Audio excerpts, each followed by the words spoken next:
नमस्कार साथियों, मैं ओम प्रकाश कुमार स्वागत करता हूं आपके अपने YouTube channel Om Prakash Kumar science teacher में। आज हम पढ़ेंगे रासायनिक समीकरण। इस टॉपिक को हम दो तरह से पढ़ेंगे। एक समझेंगे कि रासायनिक समीकरण होता क्या है और दूसरा रासायनिक समीकरण को किस प्रकार से संतुलित किया जाता है। तो आइए हम सीधा अपना टॉपिक स्टार्ट करते हैं। इसको समझने के लिए हम एक उदाहरण लेते हैं। जैसे मेरे पास में एक मैग्नीशियम का रिबन है, यानी ये मैग्नीशियम है, मैग्नीशियम, और इसको मैं बर्नर की सहायता से मैंने इसको तिरछा करके यूं मैं जला रहा हूं। ये जब जलेगा तो श्वेत ज्वाला के साथ में जलेगा और जलने के बाद में यहाँ पे एक पाउडर प्राप्त होगा, श्वेत चूर्ण प्राप्त होगा। और ये श्वेत चूर्ण वास्तव में मैग्नीशियम ऑक्साइड होता है, मैग्नीशियम ऑक्साइड। और हम एक बात और जानते हैं कि किसी भी वस्तु को जलाने के लिए ऑक्सीजन गैस सहायक होती है। यानी यहां से मैग्नीशियम ऑक्साइड बन रहा है, वो वास्तव में मैग्नीशियम की ऑक्सीजन की क्रिया के साथ ऑक्सीजन की क्रिया हो रही है यहाँ पे, यानी मैग्नीशियम और ऑक्सीजन ये दोनों आपस में क्रिया करते हैं और क्रिया करके बना रहे हैं मैग्नीशियम ऑक्साइड। ये एक प्रकार का रासायनिक परिवर्तन है। और रासायनिक परिवर्तन या इस रासायनिक अभिक्रिया को हम सरल तरीके से भी लिख सकते हैं। जैसे मैंने यहां पे लिख दिया मैग्नीशियम प्लस ऑक्सीजन, क्योंकि ये दोनों आपस में क्रिया कर रहे हैं, ये एक प्रकार की दहन की क्रिया है और ये दोनों आपस में क्रिया करके बना रहे हैं मैग्नीशियम ऑक्साइड।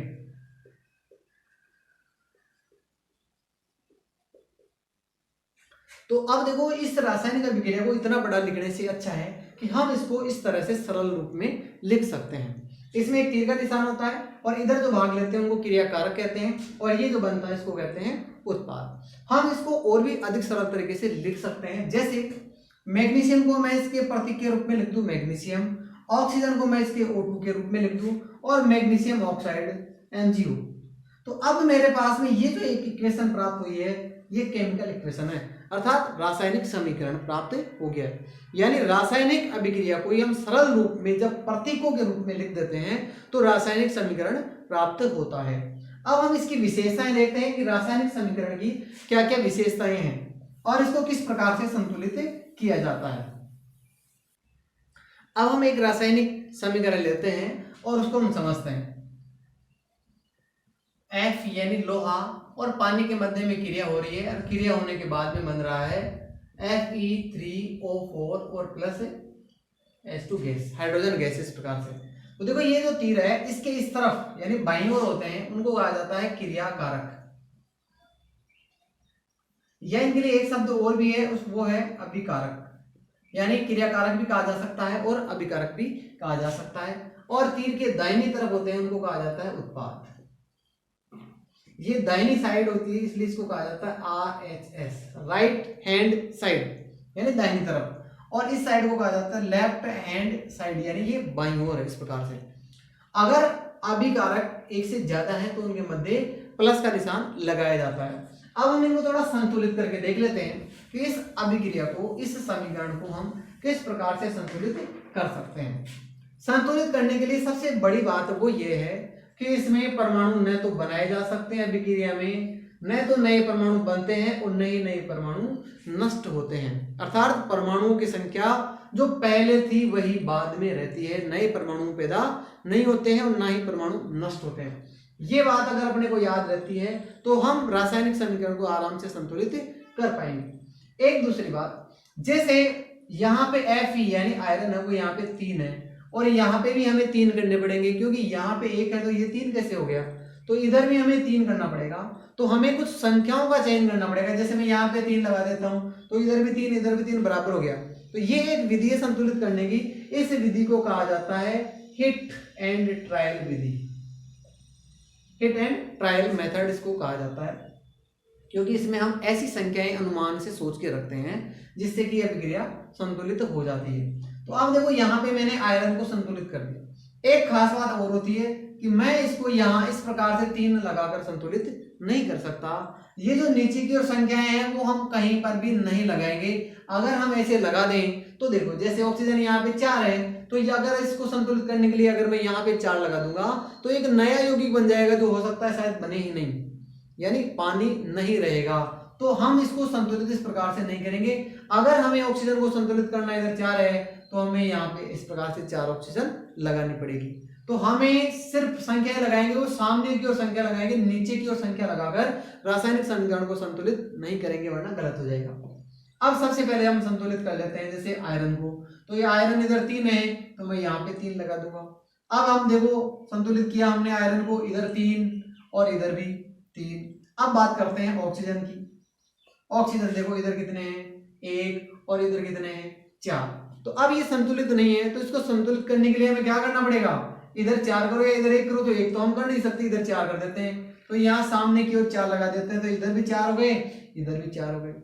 आगे चलते हैं, आगे आता है हाइड्रोजन।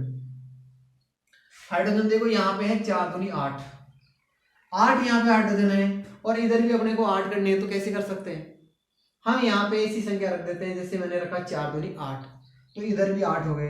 तो इस प्रकार से देखो आयरन भी संतुलित हो गया, ऑक्सीजन भी हो गया और हाइड्रोजन भी हो गया। अर्थात ये हमारा एक रासायनिक समीकरण है जो संतुलित समीकरण है।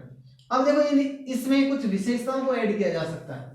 पहली विशेषता तो यही है कि अभिक्रिया में दोनों तरफ LHS और RHS दोनों तरफ परमाणुओं की संख्या समान होती है। अर्थात पहली विशेषता में आप लिख सकते हैं समान परमाणु होते हैं।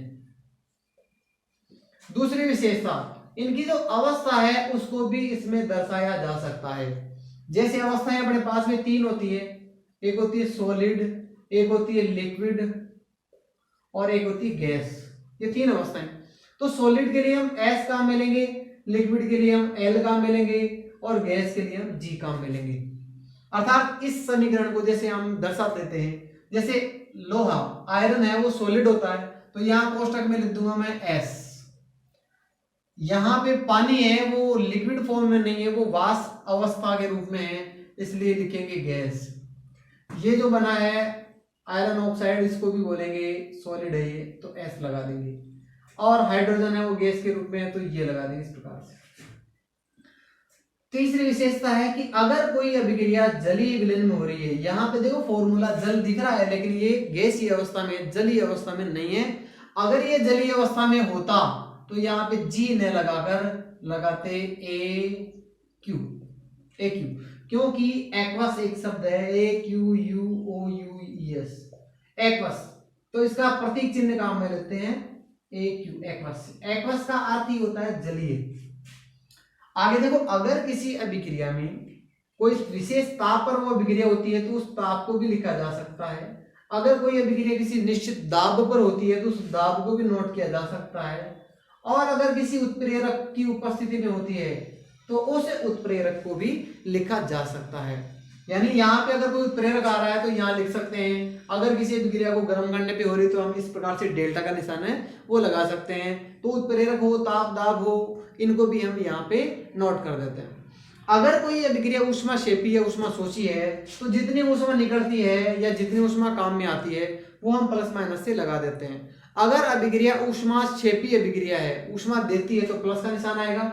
और अगर अभिक्रिया ऊष्माशोषी है, अर्थात अगर पात्र ठंडा हो गया, अभिक्रिया करवा रहे हैं और वो अभिक्रिया में जिस पात्र में हो रही है वो पात्र यदि ठंडा हो गया है तो ऐसी अभिक्रिया को ऊष्माशोषी अभिक्रिया कहा जाता है। जितनी ऊष्मा काम में आती है वो माइनस करके लगा देते हैं। अगर पात्र गर्म हो जाता है तो वहां पे निशान काम में आता है प्लस का। तो इस प्रकार से ये विशेषताएं शॉर्ट में मैंने यहाँ पे लिखी कि समीकरण को देखकर हम इतनी बातों का वर्णन आराम से कर सकते हैं। तो ये था रासायनिक समीकरण। आपने पूरा वीडियो देखा, धन्यवाद।